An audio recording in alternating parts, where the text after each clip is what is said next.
السلام عليكم ورحمة الله وبركاته. ازيكم عاملين ايه؟ يا رب تكونوا بخير. النهارده هنعمل مع بعض كفتة الفراخ او كباب الفراخ بطريقة حلوة جدا واقتصادية خالص.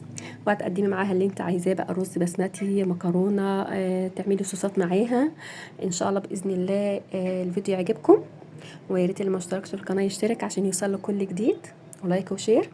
انا معايا هنا بصلتين كبار، بصلتين صغيرين او بصلة كبيرة بس كده، وحوالي 3 قرون من الفلفل رومي او فلفل اصفر او احمر اللي موجود عندك.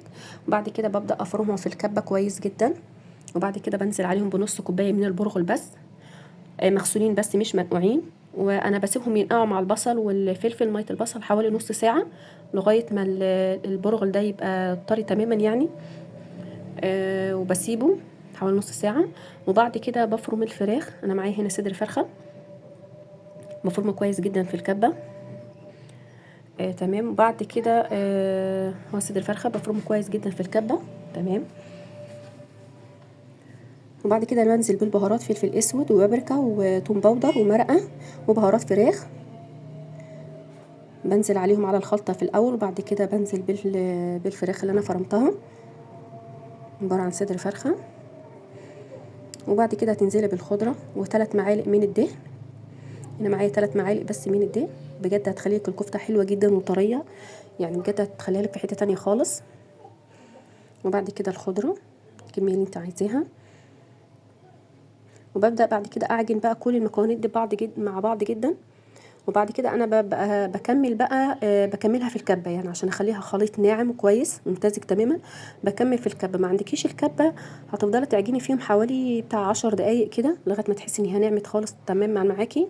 لو عندك الكبة هتسهل عليك شوية، بتبدأي تفرميها شوية شوية لغاية ما تخلصي الكمية كلها. ممكن لو كبة كبيرة تحط الكمية كلها معاكي. ويا ريت اللي ما اشتركش في القناه يشترك عشان يوصل له كل جديد. وان شاء الله باذن الله الفيديو يعجبكم. انا هنا كنت خلصت كميه يعني ناعمه وحلوه جدا. هنا انا معايا هنا معلقه من الصلصه، ومعايا هنا معلقه بابريكا وفلفل اسود وملح. انا هبدا اصبع بيها يعني تحطيها كده على صوابعك وتبداي بعد كده تصبعي بيها. وكان فيها ميه بصل تشكلي بيها يعني مش هتخليها تلزق في ايدك، وفي نفس الوقت تدي طعم.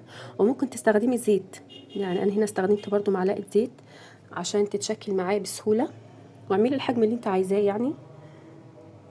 عايزه تكبري عن كده عادي مفيش مشكله. انا بسويها في الفرن على الرف الوسطاني، واول ما بتبدا تدخل في السوا يعني استوت خلاص، بولع الشوايه بس دقيقتين كده، بتدي وش كده وخلاص. يعني مش بتاخد معاكي وقت، بجد حلوه جدا واقتصاديه وسهله وسريعه. اكله سريعه بجد حلوه خالص. واعملي بقى اللي انت حاباه معاها بقى، مكرونه، رز بسمتي، يعني قدمي ممكن زي ما هي كده سندوتشات حلوه خالص. انا هنا كنت خلصت الكميه كلها، وابدا ادهن بقى اللي هو الباقي منها، اللي انا عملته، الخليط اللي انا عملته، ادهنه كده على الوش. بيديها حلو وش جدا حلو، بيتحمر معاكي بسرعه وبيديها طعم حلو برضو. حلوه جدا، عملت معايا كميه حلوه خالص. وببدا بعد كده ادخلها على الرف الوسطاني على درجه حراره متوسطه. واول ما بتبقى تستوي بولع الشوايه عشان تديكي وش حلو. بجد حلوه جدا واقتصاديه وطريه خالص، يعني مش هتلاقيها يعني 3 معالق دهن اللي احنا حطيناهم بجد هيخلوا طعمها حلو خالص. انا هنا كنت خلاص خلصتها وهدخلها الفرن. وبعد ما استوت انا قدمت معاها مايونيز، والمايونيز ده بطريقه حلوه جدا من مكونين بس هتلاقيه عندك في القناه. طريقه المايونيز حلوه جدا.